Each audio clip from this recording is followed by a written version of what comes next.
that dial. You're now listening to Debate Talk Free Radio.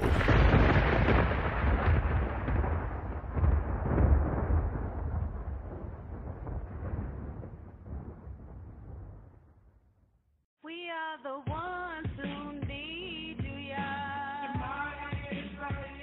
Join Israel Now with 2 W's every Shabbat at 2 for a blessed study in the Word in an open dialogue format at 270 Northland Boulevard, Suite 105, Cincinnati, Ohio at 2 p.m. Come and learn what the Bible really says.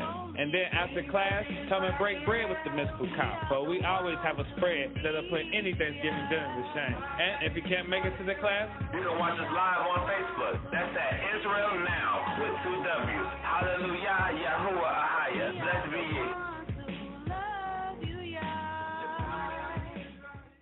Brother B.A. Ben Abraham, and I'm your host of the Man Up segment on Debate Talk For You platform. The objective is for all brothers from different walks of life to come together, link up, and build on matters concerning all various stages of life. If anyone would like to reach out on concepts and ideas, you can reach Brother B.A. at radicalrhyme1984@gmail.com. Again, radicalrhyme1984@gmail.com.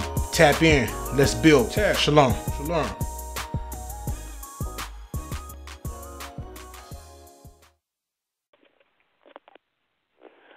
Okay, so let's look at some more of the comments.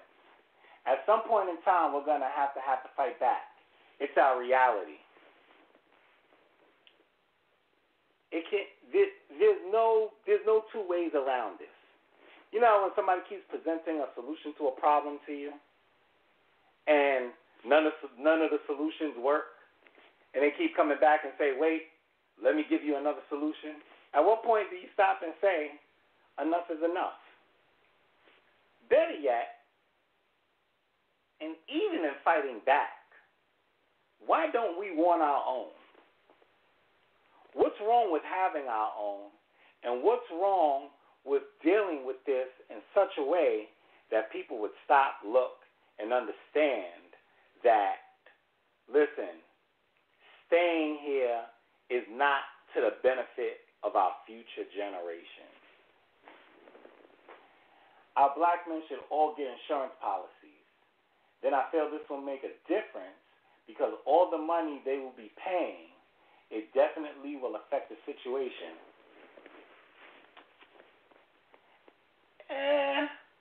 Yeah, that's a step. I'm for it. However, listen, I don't know if you have children, but sometimes I got to bring it home. If somebody went and shot your son while he was laying on the floor, unarmed, 20 times, and he died, and you buried him, and you know he's not coming back, are you going to stop and sit down and say, well, at least I have insurance, and now they have to pay? Or do you feel another life has to be taken in order for there to be some type of resolve for that? Because the reality is that the judgment in this country is when you take a life, you spend your life in prison, 25 years to life in prison, or if it's in states where the death sentence is still alive, that you're killed. So why is it that we look for money? I'm not saying that it's wrong. It's a step in the right direction. But why is it that we look for money where when the shoe's on the other foot, it's a life for a life? It is like how it is in the Bible. They'll stop and they'll tell you life in prison without the possibility of parole. These are the things that's happening. Let me scroll up and get a couple of more of these comments. I agree. Leave this land and go build. In our own land, we can impose our laws. We are under the oppressor. We have to rise as a people and fight back. If we react in the moment, they will learn we mean business. Interesting. That's from Mimi Love. Interesting statement. I would kill one of their family members. I'm sorry, but it's how I feel. Okay, and that's in reference to the insurance policies and if they killed your son while he was laying there. Blacks in America have a $2 trillion spending power, which is more than enough for us to go and establish our own nation. Absolutely. Marcus Garvey preached Pan-Africanism, the continent of Africa for those nations that are from that continent. These are the things that we're talking about. Brother Los, glad you could join us, brother. Glad you're here. Peace and blessings. This is what we're dealing with here. These go home. You know, there's another issue there. And that's why I want to talk about the psychological aspect. The psychological aspect stops and tells us that this is home. And if you feel that this is home, even though a majority of us landed here on slave ships, even though there are some who migrated over here for a better way of life, even though there are some who were already travelers of the world before slavery happened and were living on these shores. If you consider this place home, how do you deal with a system that doesn't address the issue of black males being assaulted? They only care about loss, whether it's loss of life or loss of money. This is how we effectively dismantle the system. We take away what matters to them. Well, what matters to them? And I'm presuming when you say them, you're talking about the powers that be. What does matter to them? I don't want us to get off the topic. But what does matter to them? Because I'll be the first one to tell you, they're willing to kill their own. We've seen John F. Kennedy's head be blown off next to his wife on national TV. And he was the commander-in-chief. President. They blew his head off on national television during a parade. So, what does matter most to them? Well, I'll tell you my opinion right now. Supremacy. Supremacy is what matters most to them. And so, if you start holding people accountable for killing people that they never cared for, then that means they take away some of that power. They can no longer exercise the supremacy over us that they wanted to. They can no longer wrongfully incarcerate us. They can no longer wrongfully put us into slavery, which while you're in jail, you are a legal slave as long as you don't abide by the laws of the country. When you go to prison, you're a legal slave. We definitely need to leave this place. Peru would be nice to get land. King, money and power, that's all that matters to them. Well, let me tell you this. We got to make up our mind what we want to do collectively. You know, there's the African proverb.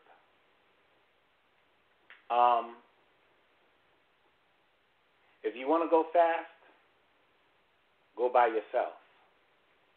If you want to go far, go together. And so that means is you can get done what you feel you need to get done quickly, but that doesn't necessarily equate to progress. If you want to go fast, go by yourself. But if you want to go far, doing something fast, okay, fine, you did it fast, but did you accomplish your goal? When you say you've gotten far in something, that's something tangible. I've actually reached a distance. I've actually done something that I needed to do. We need each other. And so when we have issues like this, we need each other to come to a common consensus on how we're going to address these issues. Because guess what? How does it benefit us when we call the cops on one another? How does it benefit us when we put each other in jail? I'm not saying to tolerate crime. I'm saying in a system that we see is clearly against us, how does it benefit us? Remember Sandra Bland? Sandra Bland, Sandra. I'm not sure how her name is pronounced.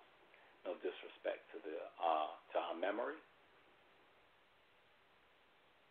You know, she cursed out the cop as he asked her to get out the vehicle because she refused to put out a cigarette. She went into jail and she died. She didn't come back out. And they stopped and had the nerve, had the audacity to tell us it was due to natural causes. These people are wicked. They have no regard for young or old. It's in their nature to be unrighteous. As soon as we get right with Yah, as a nation, he will listen to our crisis and act in our favor. I totally agree. I totally agree. When I stop and I look at us and I'm like, hey, you know, the reason why these things can happen is because they don't have God in them. They like to talk God, but they don't have God in them. Did y'all hear that? They like to talk God, but they ain't got God in them. They're just more so playing a part, saying the things that the role says to say so that they can keep doing what they're doing. You sit down and you're like, listen, at what point do you see that there's a certain amount of blood there and your conscience takes over? Their conscience can't take over. And dare I state that their conscience can't take over because that's how God made them. God doesn't want them to think about the things that they're doing. And that's because there's something that we've done wrong. But that might be a show for another day. We'll talk about that. So come on, give me some ideas. What are we going to do? What matters most to you? I see Sister Mimi Loves. I see Sister Sael. Tuned in.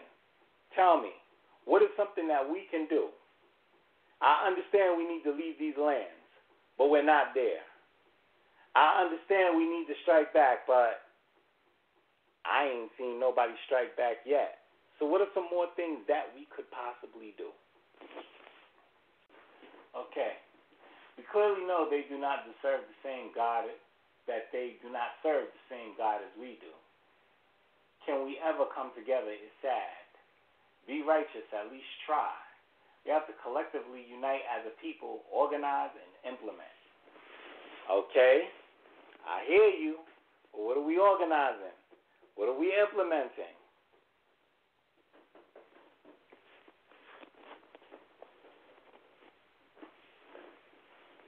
Any of you guys camera ready? I'm going to send y'all in. Sael, you're up.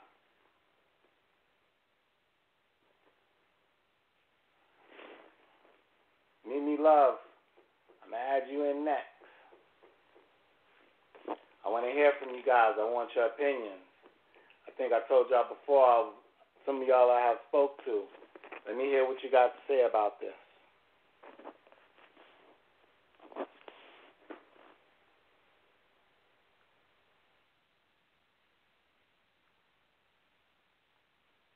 I think Sister Amuna, I had her there. Uh-oh. Repentance.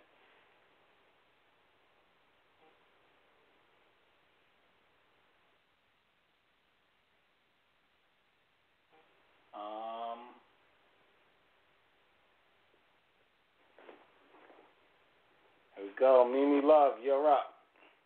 What matters most to you?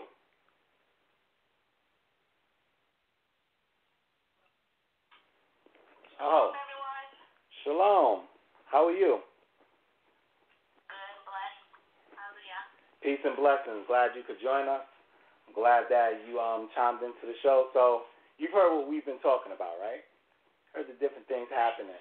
Give us your opinion on different things that we can do and how this issue affects us all. Well, I feel like just because based on scriptures, I'm pretty sure a lot of us out here read scripture, so we should know. This is all prophesied to happen to us. This is nothing new. We've been oppressed forever because the reason that we're not getting anything accomplished by marching and protesting, etc., is because the only way that we're going to come out of this is with Yah. Like, our power is the only one that can bring us out of this oppression, captivity, etc. So until we get back in good standings with Him, I don't believe that anything else is going to happen for us. It doesn't matter, who rises up. It doesn't matter who tries to stand up for us, that nothing's happening, is because we have to all repent and come back to Yah and be obedient. And that's what no man can save us. So that's my opinion. Yeah, and definitely, and I think you're talking about in reference to Deuteronomy, the 28th chapter, about this was destined to happen to us, right? And so when you speak about Yah, you're talking about the name of the Most High God, the one who created all things and everything. So, all right, cool. But, and when I say not taking anything away from the Most High God, because, as you know, I'm a God-fearing man myself, I agree with you. These things were prophesied to happen. But we've been going through this prophecy for over 2,000 years. Over 2,000. And so now, I believe the understanding is, well, let me not say I believe. The understanding is, because it's what I teach, that this is the last captivity. And so being that this is the last captivity, is there something that we can do right here, right now? When I say there's something we could do, I give the example of being in Babylon and with Daniel, and they went and they read about everything going on, in Babylon with Ezra, and he read about everything that was going on, and how, it was time for us to go back. He discerned the scriptures. So are there some tangible things that we can do? Because there's one thing I definitely believe for myself. I believe in prayer, but I believe in prayer with action. I don't believe in just praying and waiting for something to drop out, waiting for that miracle to drop out of the sky and be like, woohoo, we got it. See, there go the miracle. We got to be a people who put action together with prayer. All right? So we pray on it first, but what can we do right now? What is something that we can do for our communities? Do you have children? Yes, we have children. I have children. So what is something that you can do for your children right now that would make the situation better? And is there anything you feel we can do? I believe that by teaching them who we are, number one, and explaining to them what's going on so that they can, start making better choices. Education, yeah. Right. So that then at least their generation is going to be unknowing people, and it's going to be like a righteous people. And then hopefully, through them, at least, if we don't have it right yet, at least they can be, the next generation can be the ones to start bringing it in. Okay, cool.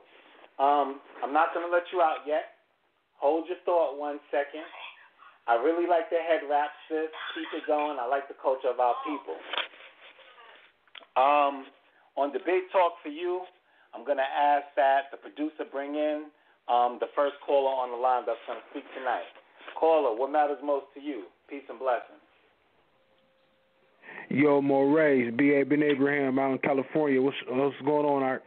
Okay, my brother B.A. Ben Abraham, Ben Abraham. What's going on, brother? Glad to see I'm you. good, man. I'm good, man. Most definitely, when I got the notice that you were doing the show tonight, most definitely wanted to show my support and check out the venue and what it is you're bringing out to this evening. Yes, sir. Yes, sir. I thank you for joining us, brother. May the Most High God continue to bless you. Do you have a comment on this issue from the time that you were able to get in and heard what was happening? Yeah, man. I was able to hear.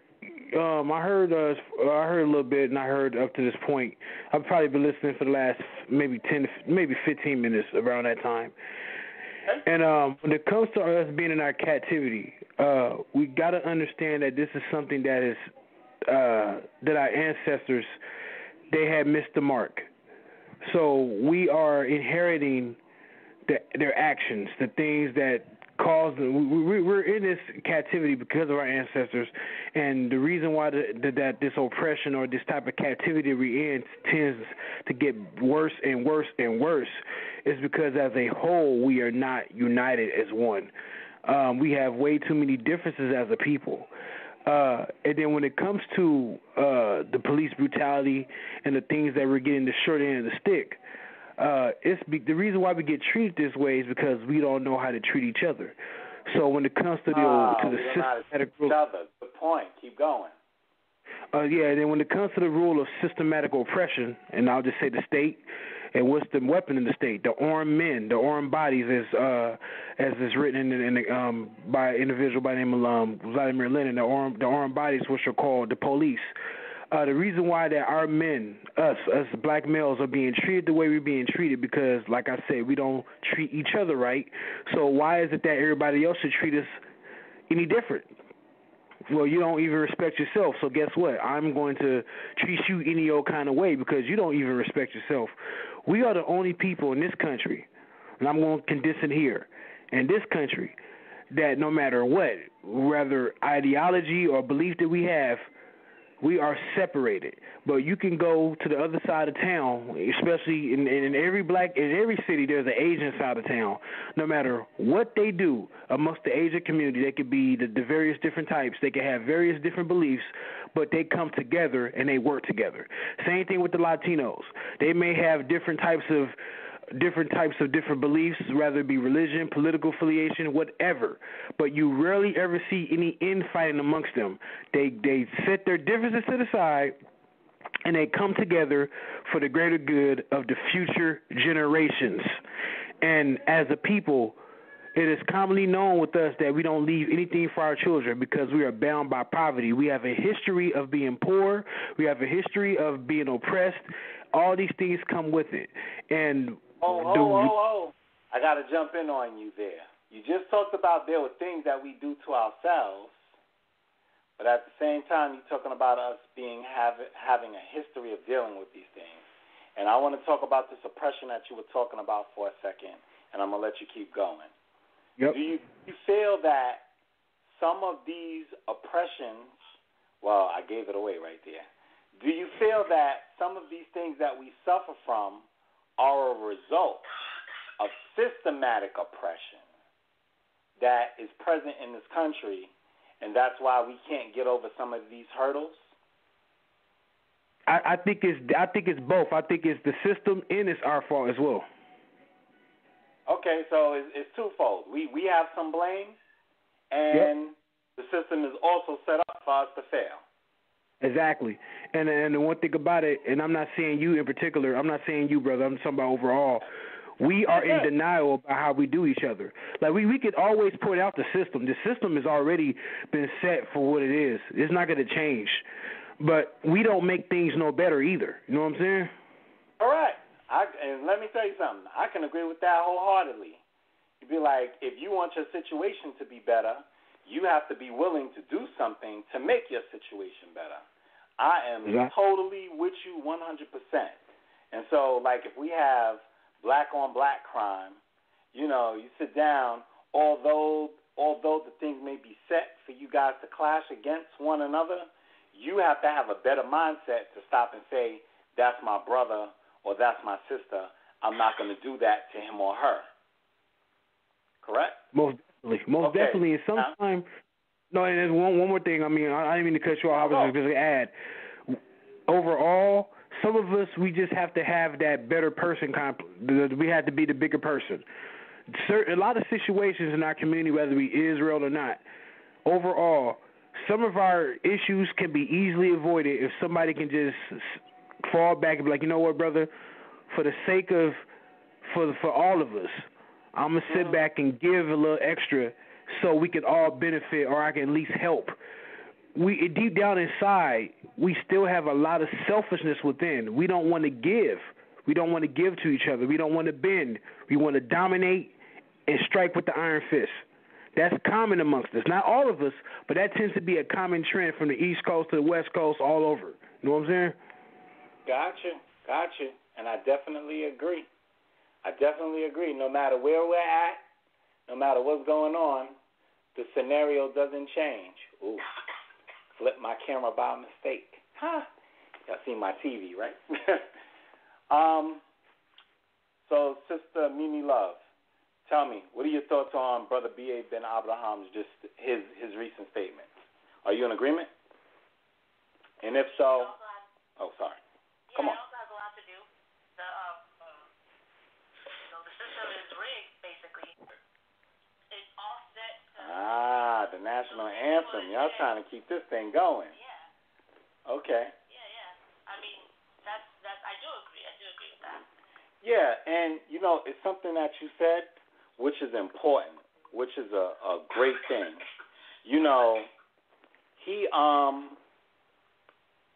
What happened with Daniel was he wouldn't serve their God. And so, because he wouldn't serve their God, they made up a law that said everybody had to serve the false god, knowing he was going to break that law. And as a result, he was thrown into the lion's den. So I'm in total agreement with you, and that's a great example because, as it says in the book of Ecclesiastes, there's nothing new under the sun. There's what they were doing then, they're doing now. They make us offenders for the littlest things. And Daniel, not only was he a prophet, he was a politician. He sat amongst their elite. But, and as we can see today with the recent conviction of Bill Cosby, they're going to keep coming until they find what they want, until they get what they want.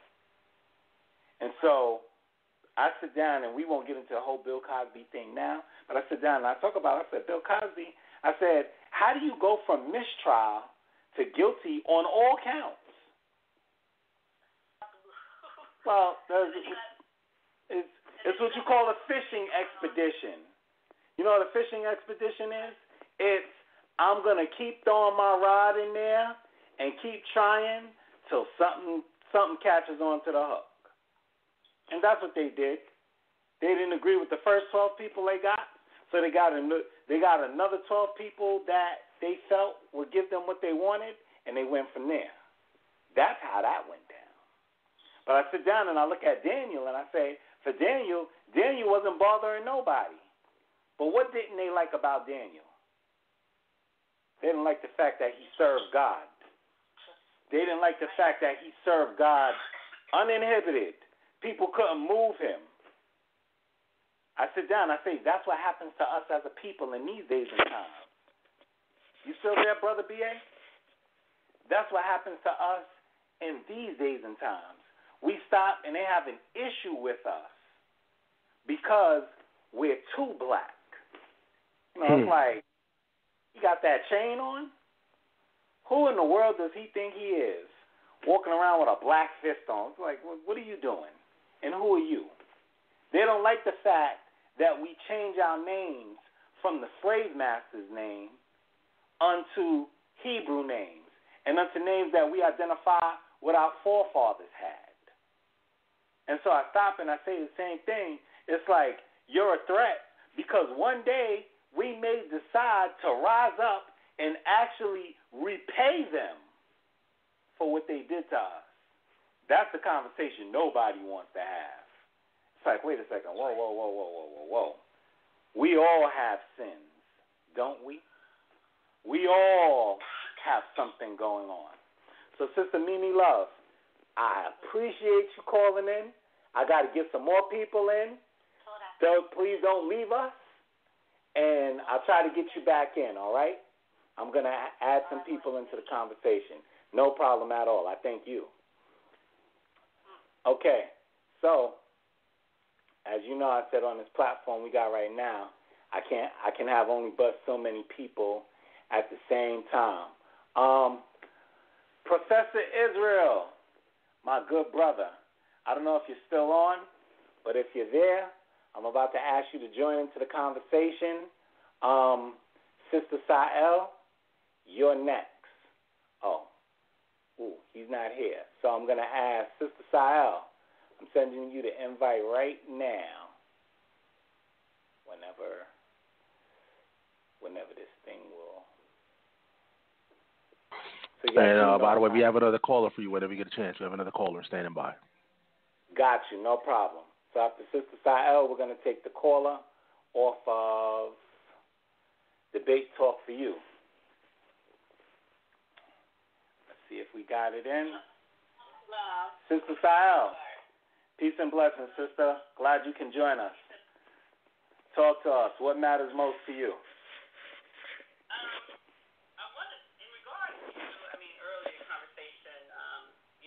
Discussing why or what we need to do.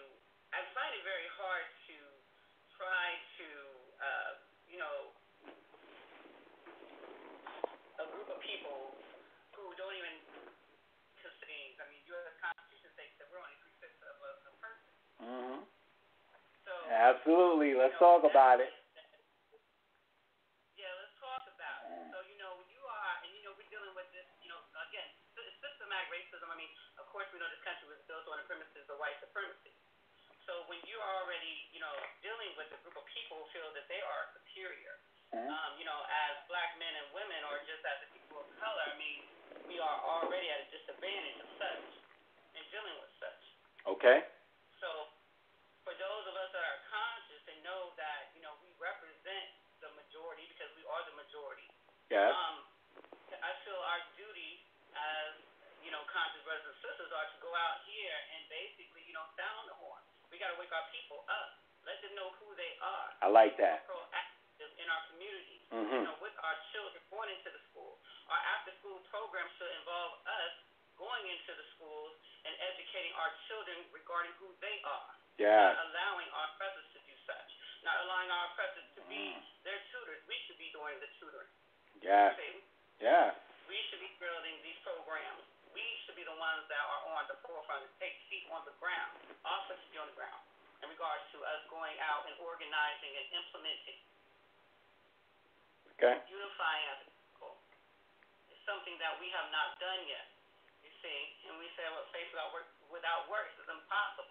We got to put in the work in order to bring forth the results. I'm with you. Keep going. I'm with you.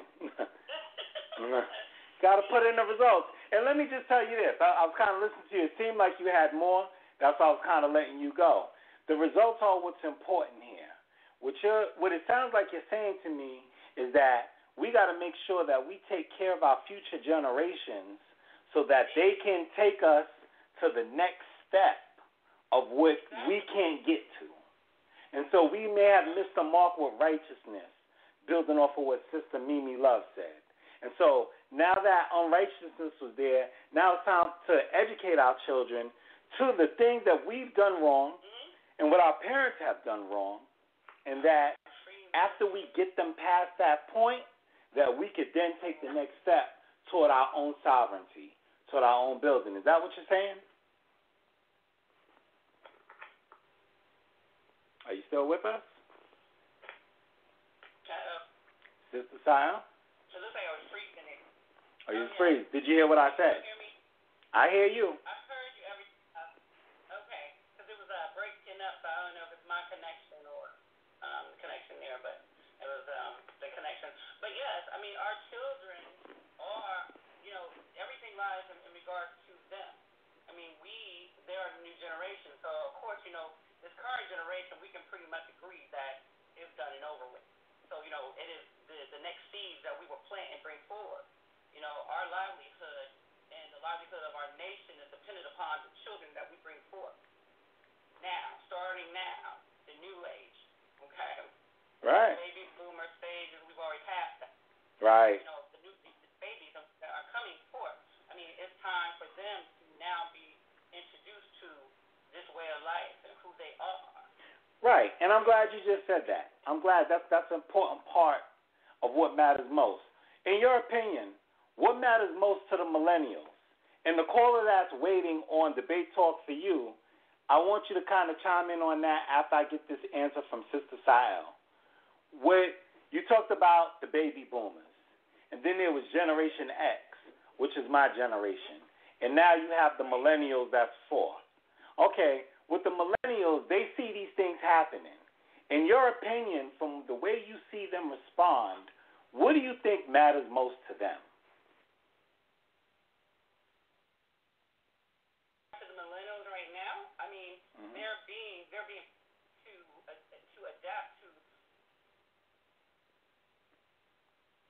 Uh-oh. All right, so I ran out of time here on, for those listening on Debate Talk for You, I ran out of time here on Instagram, and that's why the sister was cut off. So as I'm connecting that, Brother Sal, can you bring the next caller in and allow them to speak? And invite, please state your name, and please tell us what matters most to you. Welcome to the show. Thank you for having me. This is Moreh Yeftahk. Oh, shalom, sister. How are you? Shalom, brother. How you doing? Everything is well. Everything is well. Just listening. All praise be to the Most High, the Holy One of creation. It's a good topic, good conversation.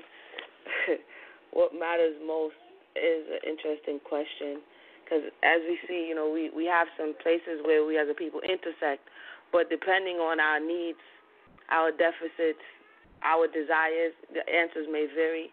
And so for myself, what matters most is for me to understand myself, meaning looking at the mistakes that our foreparents made that were left on record and how as humanity we continue to make those same mistakes. I spend a lot of time trying to understand why it's easier for us to choose things in opposition to the Creator and then master that portion of the soul. It's like what matters to me is, you know, Cain, sin is at the door, but you can conquer it. And if we learn, in my estimation, to conquer those desires that's within us, then we are ready to rule as a nation. But the downfall that we experience over and over again as a people is no. The downfall that we experienced as a people was continually, you know, succumbing to those desires, and then the natural universal laws of that the Most High set, which is Torah, comes into play. And so we can talk about the curses, we could talk about all those things, but if we don't understand how we keep getting here, nothing will ever change. The only thing is we'll change for a generation, 40 years will pass, boom, the next generation is back again. So I think it's very important to teach the young ones, first learn it for ourselves, and then teach the young ones what that is. Some people call it the nakash, the ego, the desire in the mind, and to teach them how to master. Right? And once we do that, now we're talking about generational wealth, because wealth can be obtained, but if we can't maintain it and we can't preserve it, then it's gone again. And so that's what matters most to me, is learning it and then sharing it so that they can master it and then share it and they can master it. So with that, I'll continue. And that's interesting because, you know, I think we're all talking about the same things, that education level. We're sitting down and we're talking about we have to make sure that there's a certain amount of education that's going on concerning these issues so that we don't continue to fall into the same traps and pitfalls that others have fell into. However, we can all agree that the system is not designed for us to succeed in. And so that's why I talked about that supremacy, because I stopped and I said, well, hey, listen, you know, what matters most to us is clearly not in the same agenda of people other than us, of the powers that be, of those who are more so interested in supremacy as opposed to doing that which is right. And so for everybody who's joined us now on Facebook Live, And Sister Amuna, I want to get another opinion of yours. So just stay right there. I'm going to call on you in a second. For those who are joining us from Facebook Live, this is the show of What Matters Most. What matters most, the issue being police brutality, abuse of power, and those things that have affected us mentally as a result of the police brutality and the abuse of power. And so what we've been basically talking about is how we need to educate our children and those around about us to the things that's happening, to the pitfalls and traps that's set, so we don't continue to fall into these different things. And people have been chiming in about how we kind of do some of these things to ourselves. Some of these things don't have anything to do with supremacy. They actually have to do with us not practicing right and sound principles in reference to morality and the laws of the Most High God, and that's why we suffer from the things we suffer from. Also, there is systematic oppression, systematic racism that we suffer from, and that if we don't educate our children to what this systematic oppression is and be able to identify and readily combat systematic racism, that they'll be having the same conversations that we're having. And quite honestly, when I was their age, and not that I'm that old, but I'm talking about maybe 20 years ago, when I was their age, I never figured we would be having the same conversations that they were having then. And the problem then, as it is now, which is my opinion, is because we don't take enough action. I'm not saying that we don't take action. We don't take enough action to deter the behavior that's there. So, Sister Amuna, if you're still there, I want to ask you a question. In your opinion, in reference to what you see in your community and what you see in reference on TV and things of that nature, how do millennials, that generation of millennials, respond to this type of behavior, and do you feel that it's important to them to address this issue? And that's the thing, too. I can't even say that I'm fully in touch with what we're calling millennials and the mindset, because you're stuck between, you're not old, but you're not young, so some things you don't understand. I think the environment that they're growing up with is full technology and full access to everything and no filter. I think that the way they approach things, not all, but it's very rushed, like, why are we waiting? Let's just deal with this. And some of the issues I see with that is not understanding the historical context of why and what is taking place. So there's a lot of energy that's put behind, let's do something, but as you're saying, not understanding the deep roots of the systematic oppression and how and why we are in the situation and positions that we're in, And so, again, I'm not blanket statement in all millennials, but, I see that there's a deficit in attention to what the real issues are and kind of wanting to just fix it because I want to fix it, so we should do it, and we should do it now, And so I think there should be a bridging the gap and bringing all of these generations together, because everyone has a piece of the puzzle, to be able to understand and then implement what needs to be, because they have the energy, what I'm saying, and they have the know-how, but they have to understand the longevity of what you're doing. It's not going to be a quick fix solution. Absolutely. And, there's a word that needs to be used more often amongst our communities. Work. Work needs to be done. There's work that has to be put in. There's work that we need to stop and put a blueprint together in order to be successful in what we have. I'm a person who believes personally, strongly, and I know, as a matter of factly, that we cannot get out of this situation without the help of the Most High God. It won't happen. I know, I feel strongly, I feel personally, I know beyond a shadow of a doubt that if we continue to be an immoral people, we won't get out of these situations. And I know as a matter of fact that if we don't invest our time into our children, which are our future, we will not get out of these situations. You know, one thing I've learned for myself, the importance is to pay it forward. Don't pay it back. Our parents, they did their job. At the age of 43 years old, my time is not now, but my time is right now. I can't continue to blame others for things that I should be putting into action right now. So I stop and I say for us as a people, what we have to stop and do is put the things in place that we know we can put in place. Take ideas from the youth. Let workers be workers. Let leaders be leaders. Let priests be priests. Let godly men be godly men. And let's serve this God and let's get out of these situations. For those who are joining us again, we're here on Facebook Live. Also, Debate Talk for You is a channel on my page, Yeftahk Dahn. You can see the dial-in number to call. If you are calling in from Debate Talk for You and you'd like to make a comment, feel free to call in the line. When you get on the line, please press 1, and you will be added into the host queue, and we'll take your comments. Also, if you'd like to make a comment right now, you can join us from Facebook Live. I'll add you into the video, and I'll allow you to make I'll allow you to make your comment. I do believe Sister Sael got cut off because we were on Instagram, so we've been all over social media tonight. I've been on YouTube Live. I was on Instagram Live. Now I'm on Facebook Live.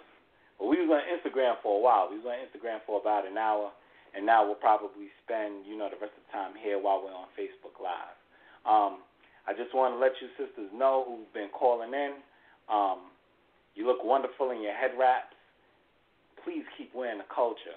Please support it. Wear it with pride. I absolutely love it. Show how God made us as beautiful as a people.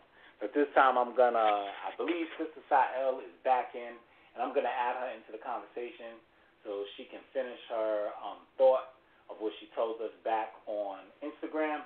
And just to remind everybody what she was talking about, I had asked her the question, which I just asked Sister Imuna. Said, Sister Sael, how do you feel about the millennials, and how do you feel that they take our current state? Do you feel that it's important to them? And how do you feel that they're dealing with the whole situation?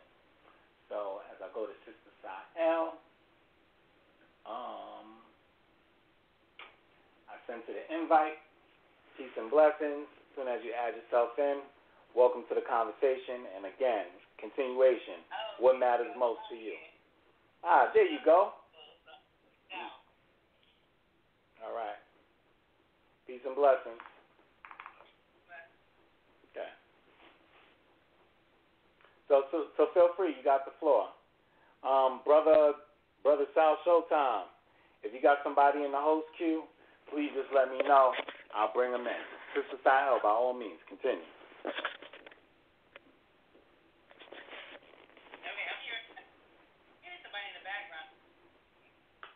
You said you're hearing somebody in the background? Yeah. Go back and see. I'm hearing that. Are you hearing an echo? You want to go out and come back in?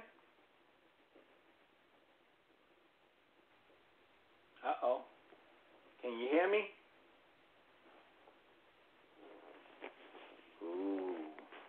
We're going to go out and bring her back in. Do it like that. Sister Malakia, shalom. Thank you for joining us. I'm glad you could join in the conversation. Moreh Yeftahk, thank you for joining us. Glad you could join the conversation. Elizabeth Smith, thank you for joining us.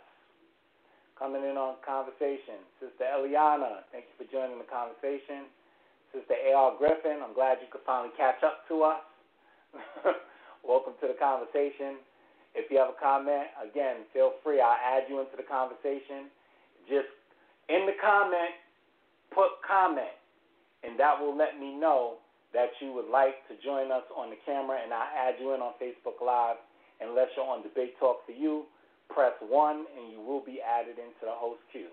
Sister Wanda Williams, thank you for joining us. Brother Eliad, thank you for joining us. Sister Yolanda, thank you for joining us. Sister Monessa, Sister Kava, all of you, thank you for joining us. All right, let me see if I can get Sa'el back into the conversation. Sister Malakia, if you'd like to make a comment concerning the conversation, by all means, just type in comment, and I'll bring you into the conversation. Sister Noble, hello, peace and blessings, and thank you for joining the conversation. What matters most? And I think Sister Sa'el is having some technical difficulties with her internet. So, I'm going to try to get Sister Malakia in. And I sent her the invite. Peace and blessings. What matters most to you? Feel free to join the conversation.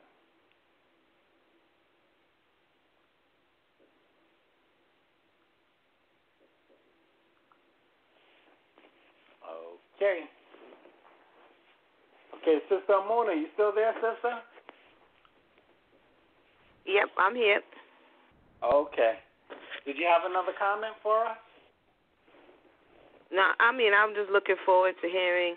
It's interesting when we have conversations like this. This is kind of the lane that I often have discussions in. And, when we're talking about the things that we become accountable for, oftentimes the room gets quiet. When we talk about real change starting at home, it gets quiet because it means that I'm going to have to give up things that are my comfort. You know what I'm saying? I'm going to have to change. And as humans, we don't like change. But without it, continually in the long term, we talk about becoming a nation, but that's responsibility. You see what I'm saying? Running your own stuff, you have to be responsible for stuff. You can't only just say, I want to be acknowledged for the things that I've done, but when things go wrong, we don't step into that space as well. And so because, in my estimation, for so long we've been in the space where we are the consumers, we are the ones being provided for, we, get to knock on somebody else's door and tell them what's wrong, taking responsibility can be scary, And so those who are willing to should just find and work together to bring about what it is that they're looking to bring about, because otherwise what's going to happen is the wilderness situation over and over again. And then for us to understand why the wilderness situation went down the way it does and continues will save us a lot of headache. And so that's kind of my thoughts. Absolutely. And when you talk about the wilderness situation, she's referring to the generation of Israelites that Moses led out of Egypt to freedom, out of their captivity to freedom. And guess what? They didn't want to go fight and do work and be responsible to make sure that they could go into the land. They actually wanted to go back into their captivity. And as a result, for those who know the history of the Bible or the Holy Scriptures, those people lost their lives. They were afraid of dying in the wilderness, and God gave them just what they were afraid of. He allowed them to die in the wilderness. And so when we talk about responsibility, there's a responsibility that we all have to one another to make sure people are doing the right thing. Now, as we stop and we talk about that, I want to hang on that word responsibility, but I want us to turn the conversation a little bit. I'm going to tell you why. I said earlier, we're going to stop and we're going to talk about the mental aspect. When you're irresponsible, when you fail to hold up your end of the bargain. Is it your job to protect a child from a predator? That's a rhetorical question. But I'll tell you right now, the answer is yes, absolutely, by any way, shape, or form. Is it your job to protect a child from a bully? Absolutely, in all ways, shapes, or form. Because what happens is if you don't protect the child, and the child doesn't understand how to properly defend himself, then what ends up happening is there becomes a form of cognitive dissonance that takes place that stops and says, I can't defend myself from this, so I need to act like it's okay. Now, did y'all hear that? There's a form of cognitive dissonance that goes on that if they can't defend themselves from it, then they stop and they say, it's okay. And guess what? This is not just for children. This is actually also with adults. This is actually something else that we deal with in life, in the workplace. People abuse power. People stop and they treat people in certain ways because they know that there will be little repercussion for what they do. For example, sexual harassment. In New York City, they just passed a law that the right to claim sexual harassment would be extended from 1 year to 3 years. Why is that in place unless there's a problem? They have whistleblower laws in place that protect people who blow the whistle on things that's done wrong. How do you think cognitive dissonance takes place? So I stop and I say to us, when we see police brutality and we see that people are murdered and that the men always get off, this cognitive dissonance take place. Because as I stop and I talk about the millennials, and I stop and I say, does it seem like they care? Have they been taught not to care? Have they been taught what you're seeing here is wrong, and don't ever accept that in your mind? Or are we taught, you know what you need to do? You need to go and try and change the law so that these things won't happen. I sit down and I say, listen, you think this is changing? We had yokes around our necks. We had dogs. When we landed here, we were beat with whips. We were hung. As time went on, they sicked dogs on us. They went and they beat us as we marched peacefully. And now they just jump in, it's like, let's get straight to it. They shoot us. Why is it like that? And are we teaching, is there a mental effect that takes place? See, I sit down and I say, we like to act like we don't see what's before our face. It's bad to have a problem, but it's worse to not accept you have a problem. How can you sit there and allow things to continue to go on and not take any form of action? How can you sit there and be like, just throw up your hands? I sit down and listen, our men, we have issues about how we deal with our women. That's a known fact. But I sit down and I say, we take better pride in how we address a woman and how we won't let her play us, and women take better pride in how they address a man and how they won't let him play them, as opposed to our children that are being murdered in the streets. We take better pride in it, and it doesn't make sense. And so, as I stop and I look and I see, I'm like, we're teaching our children it's okay to ignore these things.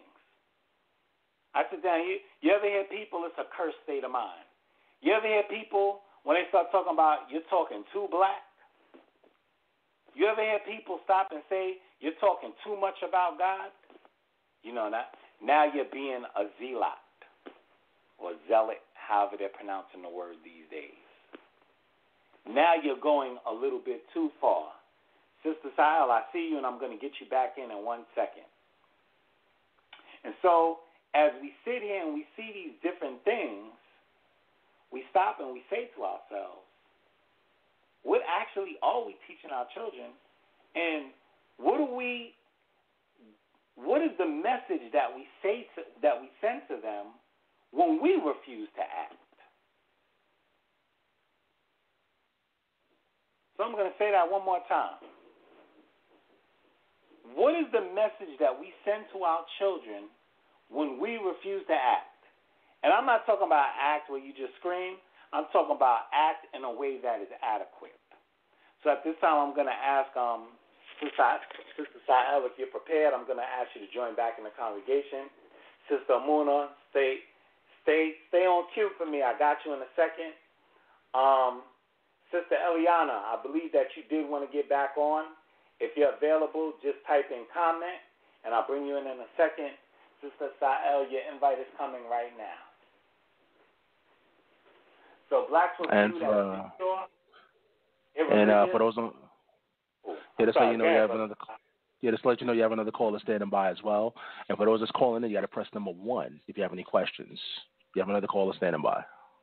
Okay, great. Thank you, my brother.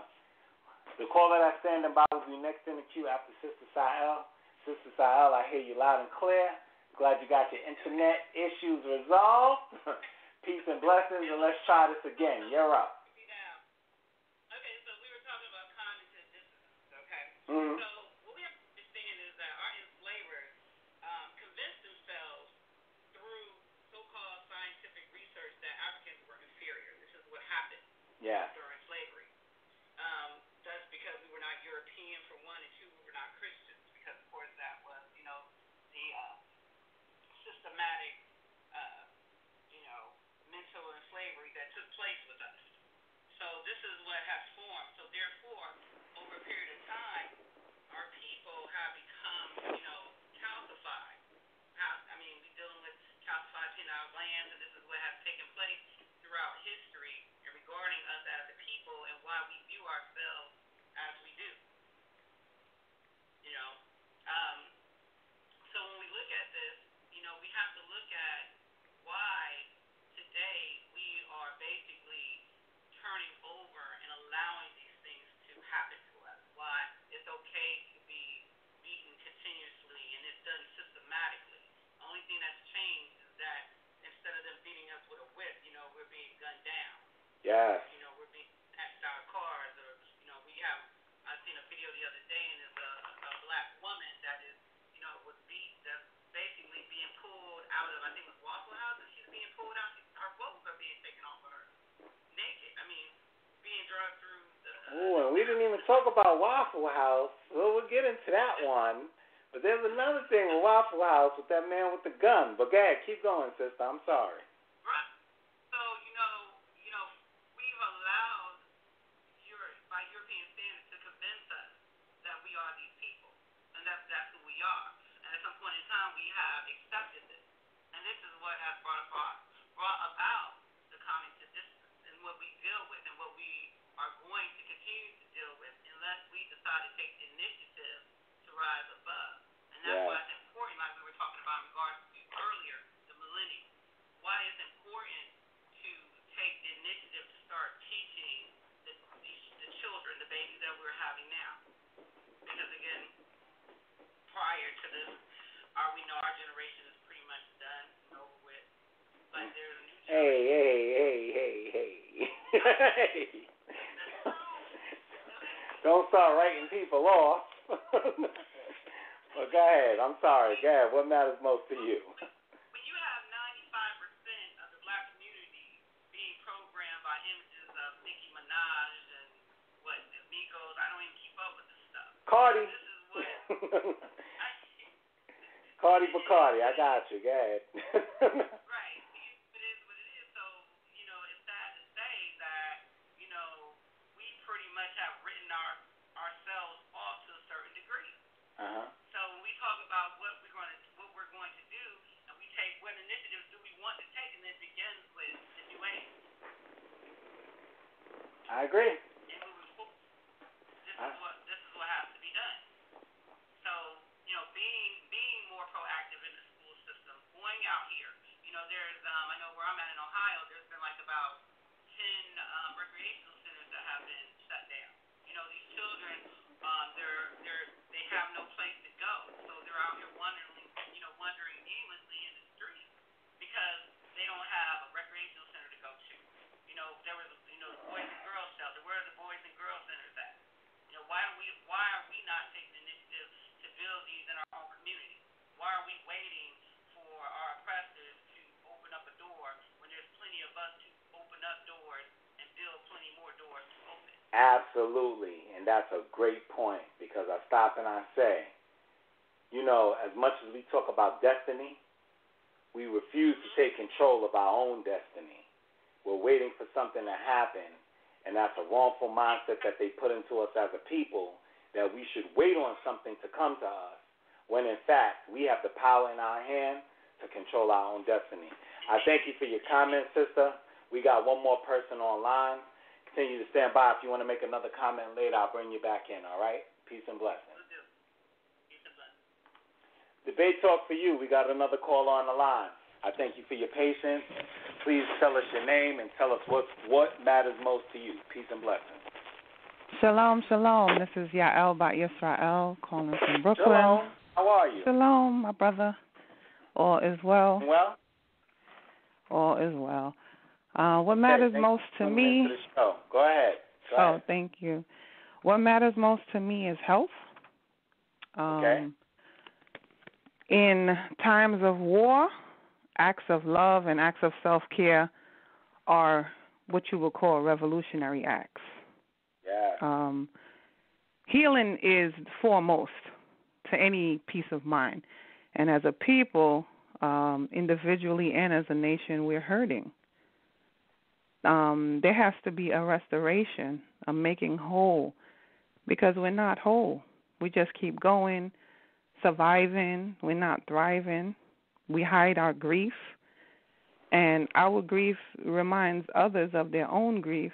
So we just don't, we don't want to deal with each other's grief, and we have never been allowed to really grieve, because it's like you still have to maintain, you still have to keep going, because if not, in a society such as this, you'll fall to the wayside. So a lot of us are just pushing down that grief, and before we can really maintain any education, there has to be peace of mind present. So, the education that matters most to me is regarding birth, regarding family, regarding postpartum healing traditions, because those are the things that kept us healthy and kept us safe and caused us to be here today. Our ancestors had many traditions, many wise, rituals, science behind how you are to prepare to conceive, how you are to be treated when you are carrying a child, how you are to go through childbirth and postpartum. And for the most part, we seem to have either forgotten, completely thrown away, lost, and so that has an impact on how we are in the world, because if we can't even take our own responsibility and sovereignty over how we conceive and how we give birth, then from the gate we're already someone else's property. Yes. So you said that. Yeah, so a lot of this just comes from restoration and, like waking up that ancestral memory, because it's in our DNA. But it comes from the healing. The healing has to come first. Of course, discipline is necessary. Of course, there's certain formulas that were given to us in the Torah, regarding tzedakah, regarding the purity, the innocence, the unity. We talk about modesty, but we're always on the outward level with modesty. It's really about the thoughts and the speech and, like no lashon hara, like that's the point of the whole modesty. So all of that is supposed to bring about the joy. And that's really the key to the kingdom. We live in apathy. we don't have, we're not on either spectrum. We're not rejoicing and we're not crying out. Like you said, if people are realizing what situation we're really in, where is the crying out? We're not crying out. We're just keeping it moving. And we're not rejoicing because we're like, it's not good enough for you to rejoice and it's not bad enough for you to cry out. So that's essentially you're dead. That's a walking dead right there. So my thing is focus on what you want, not on what you don't want.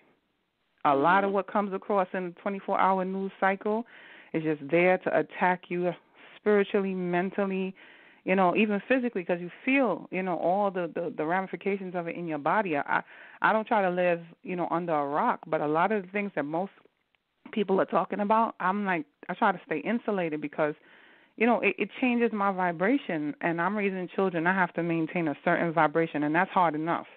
Because I ain't going to say I'm out here perfect. The anger, is there, So my thing is these forces that are trying to keep us down is really fueled by distraction, and we just got to stay focused. And that just comes from discipline, meditation, and knowing that the Creator, the earth is the Lord and the fullness thereof. The Creator gave this to us to be, happy. And if all what we're doing, I don't see nobody looking happy, I'm not following that movement. And that's what matters most to me. Great answer. And, there's something that you said which is so important. Positive energy. We underestimate, as a people, we underestimate the negative energy that's around us. Sister Eliana, just hold on. I'll get you in a second.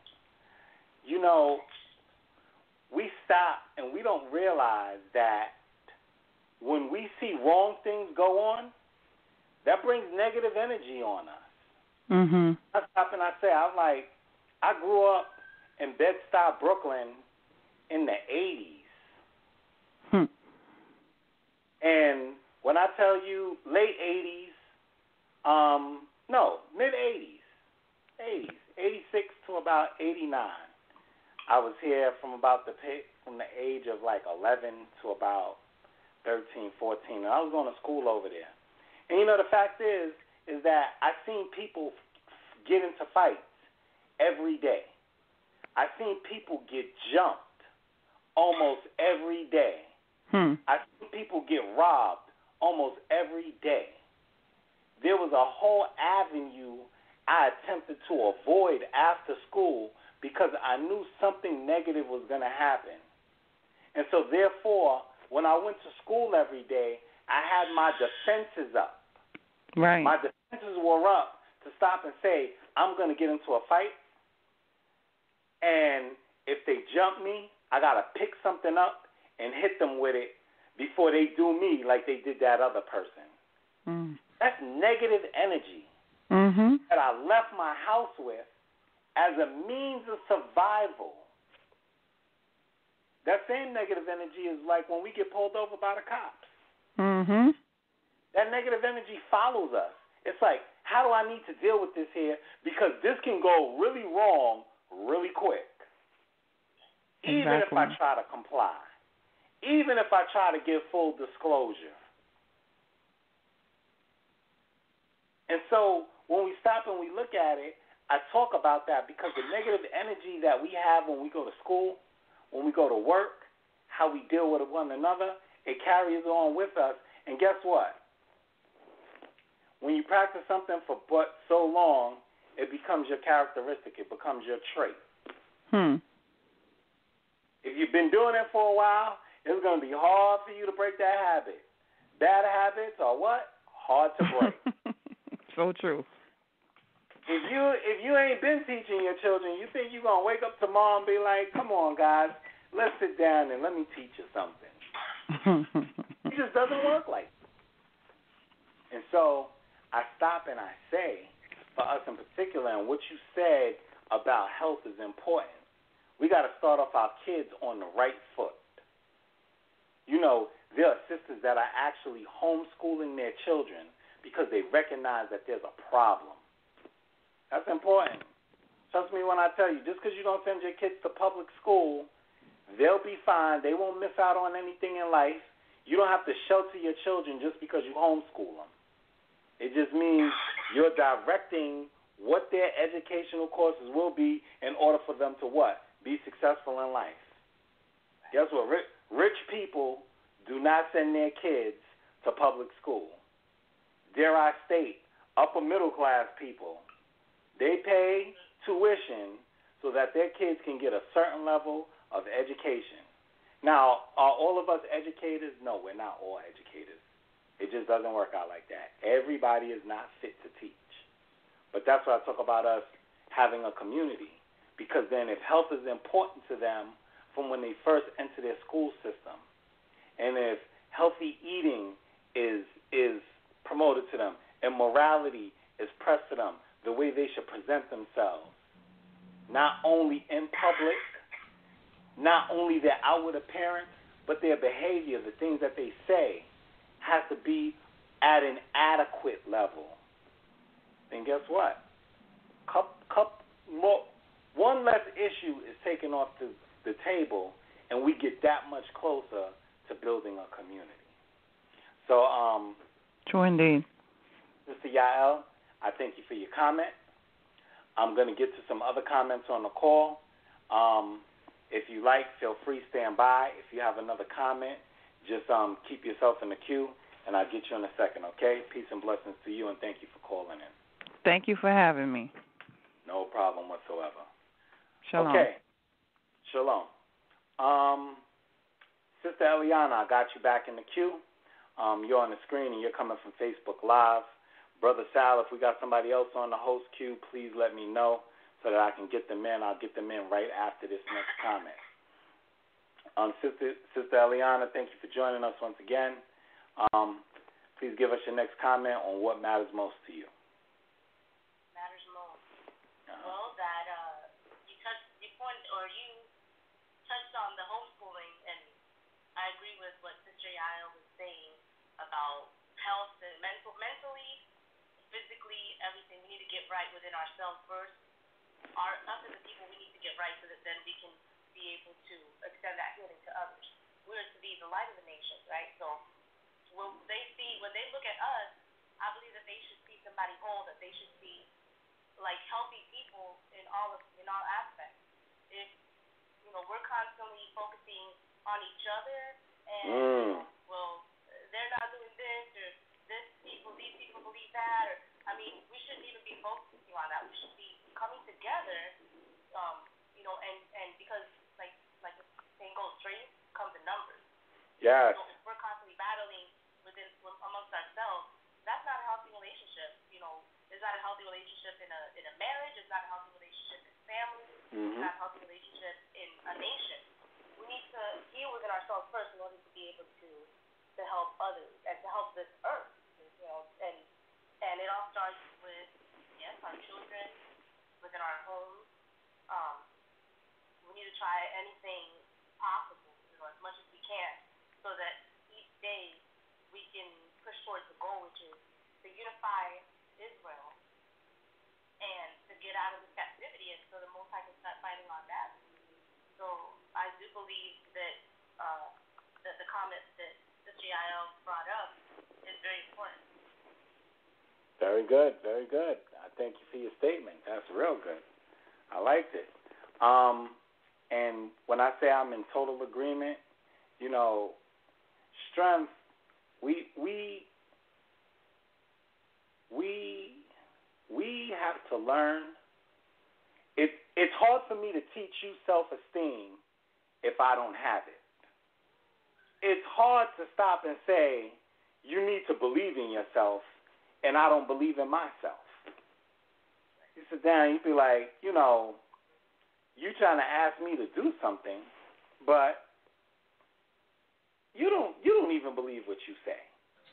You got to be stronger. But that's actually what our parents have told us. Our parents have told us, they stopped and they said, you got to be better than me. And, we stopped and we were like, listen, I think I'm doing pretty good here. I think I got something okay happening. and this is not enough for you. And, you know, the idea is always, how do you teach somebody to be better than you, to find the benefit in being better than you? You know, there are some people in some towns and some houses. You know, I'm a city person. I grew up in the city. I've lived here all my life. And I look at people in the projects. And I look at some people who live in the projects, and I'm like, oh, my goodness, is this your everything? Like, shouldn't you want more? And I sit down, it's like, you know, the quest to want more is great, but do you have the ability to get more? And not everybody has the fight in them to break down the things that's happening here. So I say all those things to say as we begin to wrap up our show, because our 2 hours is up. You know, when we talk about what matters most, we have to do, as a people, a lot of soul searching. When we talk about what matters most, we have to stop and ask ourselves and actually question, where have we been sending our energy? Where have we been expending it? And has it been beneficial, not only to me, but to the whole? Everybody can't be a teacher. However, everybody can help their fellow man. It's just, how can you help? And that's one of the things I want us to instill in our children, and that we should instill in each other in day-to-day lives. It's important for us to stop, look, and say to ourselves, I'm going to help somebody because I know that person needs to be helped. Whether they want it or not, I can extend my hand. If you don't want to drink the water, that's up to you, and that's fine. And we have to learn to accept that. But we can't alleviate ourselves from the responsibility of helping our fellow man or treating our brother as we treat ourselves. So as I talk about what matters most, I ask you guys that you continue to join in. I thank you all for joining in. I thank you for your comments. I thank you for all the advice that you've given. I hope you guys have liked the show that I brought forth. As we go along, things will develop. There will be some co-hosts. You guys can definitely send me a message on my inbox, DM me on Instagram, email me, however you get in contact with me, or the different ways. I got so many ways for people to contact me now, I can't even keep up. But send your suggestions, send your ideas, send your thoughts. I appreciate you all. And remember, what matters most to me should be what matters most to you, and what matters most to you should be what matters most to us. We're all in this together. We're all one family, and only through the blessings of God will we be successful in the things that we do in our lives. I thank you all again. Peace and blessings, and enjoy your night.